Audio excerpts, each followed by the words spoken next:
Totes and trays are frequently used in manufacturing, packaging, and assembly environments to facilitate the efficient handling and transportation of products through processing stages. They are commonly used to handle batches of products or kits of parts during assembly operations.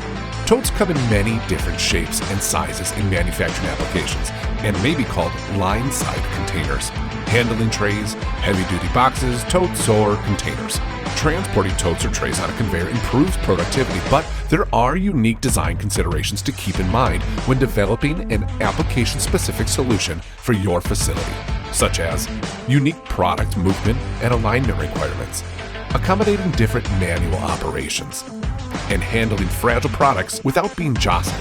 Glideline Zero Contact Zoned Conveyors and unique configurable conveyor solutions for specific operations are flexible and modular, enabling you to overcome common challenges with handling totes or trays. Glideline can provide a design that overcomes your application requirements like lifts, rotations, transfers, gentle stops, and smooth starts. Your operation can benefit from a Zero Contact Zoned Conveyor as it offers easier scalability and modularity to fit within your current line. More flexibility, faster capacity expansion, and unequaled automation potential. If you are evaluating a tote or tray conveyor, consider these solution benefits when designing your new conveyor handling system.